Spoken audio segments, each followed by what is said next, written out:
Hello guys, स्वागत है आपका मेरे चैनल दृष्टि एनसीईआरटी एग्ज़ाम की प्रिपरेशन में।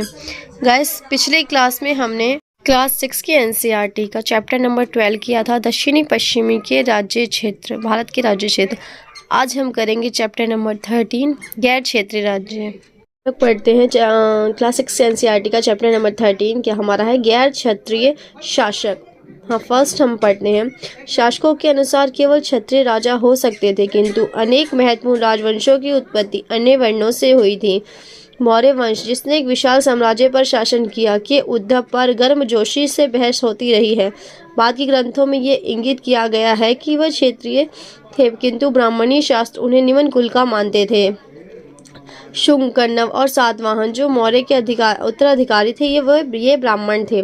शक, जो मध्य एशिया से भारत आए ब्राह्मण, मलेच, बर्बर अथवा अन्य देशीय मानते थे, किंतु संस्कृत के संभवतः आरंभिक अभिलेखों में से एक से प्रसिद्ध शक राजा रुद्रदामन लगभग दूसरी शताब्दी ईस्वी द्वारा सुदर्शन सरोवर के जीर्णोद्वार का वर्णन मिलता है। ब्राह्मणीय सिद्धांत में वर्ण की तरह जाति भी जन्म पर आधारित थी, किंतु वर्ण जहाँ मात्र 4 थे, वहीं जातियों की कोई निश्चित संख्या नहीं थी।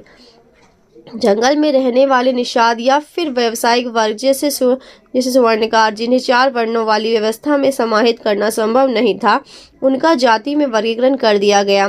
वे जातियां जो एक ही जीविका अथवा व्यवसाय से जुड़ी थी, उन्हें कभी कभी श्रेणियों में भी संगठित किया जाता था। मंदसौर, मध्य प्रदेश से मिला अभिलेख लगभग 5वीं शताब्दी ईस्वी में से बुनकरों की एक श्रेणी का वर्णन मिलता है, जो मूलतः लाल गुजरात प्रदेश के निवासी थे और वहां से मंदसौर चले गए थे, जिसे उस समय दशपुर के नाम से जाना जाता था। शूद्रक के नाटक मृच्छ कटिकम लगभग 4वीं शताब्दी ईस्वी में नायक चारुदत्त को ब्राह्मण वणिक बताया गया है। 5वीं शताब्दी ईस्वी के एक अभिलेख में 2 भाइयों को क्षत्रिय वणिक कहा गया है। ऐसे कुछ उदाहरण वन प्रांत में बसने वाले लोगों के हैं, जिनके लिए शिकार और कंदमूल संग्रह करना जीवन निर्वाह का महत्वपूर्ण साधन था। निषाद वर्ग, जिसमें एकलव्य जुड़ा माना जाता था, उसी का उदाहरण है। यदा कदा उन लोगों को जो असंस्कृत भाषी थे, उन्हें मलेच्छ कहकर हे दृष्टि से देखा जाता था।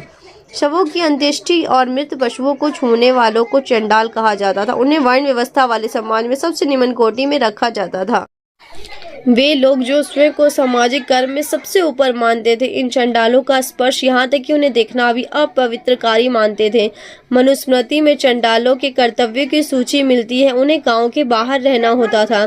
चीन से आए बौद्ध भिक्षु फाशियान लगभग 5वीं शताब्दी ईस्वी का कहना है कि अब अस्पृश्यों को सड़क पर चलते हुए करताल बजाकर अपने होने की सूचना देनी पड़ती थी, जिससे अन्य जन उन्हें देखने के दोष से बच जाएं। एक और चीनी तीर्थयात्री शेन सांग लगभग 7वीं शताब्दी ईस्वी कहता है कि वधिक और सफाई करने वालों को नगर से बाहर रहना पड़ता था। मनुस्मृति के अनुसार पैतृक जायदाद का माता पिता की मृत्यु के बाद सभी पुत्रों में समान रूप से बंटवारा किया जाना चाहिए, किंतु ज्येष्ठ पुत्र विशेष भाग का अधिकारी था। स्त्रियां इस पैतृक संसाधन में हिस्सेदारी की मांग नहीं कर सकती थी। विवाह के समय मिले उपहारों पर स्त्रियों का स्वामित्व माना जाता था और इसे स्त्री धन अर्थात स्त्री का धन की संज्ञा दी जाती थी। इस संपत्ति को उनकी संतान विरासत के रूप में प्राप्त कर सकती थी। ब्राह्मणी ग्रंथों के अनुसार संपत्ति पर अधिकार का एक और आधार लैंगिक आधार के अतिरिक्त वर्ण था। गाइस, हमारा जो है ये क्लास 6 की एनसीईआरटी का चैप्टर नंबर 13 जो है कंप्लीट हो गया, गैर क्षेत्रीय शासक। अब हम कुछ इसके जो है नेक्स्ट क्लास में हम जो है इसके क्वेश्चन आंसर करेंगे। मैं आपसे कुछ क्वेश्चंस पूछूंगी जो मैंने अभी तक पढ़ाया है उस विषय में। तो अब इसमें अगर आप कुछ भी डाउट होता है तो आप प्लीज़ कमेंट करिएगा, और वीडियो अगर पसंद आएगी तो प्लीज़ इसे लाइक, शेयर एंड सब्सक्राइब करिएगा। Thank you.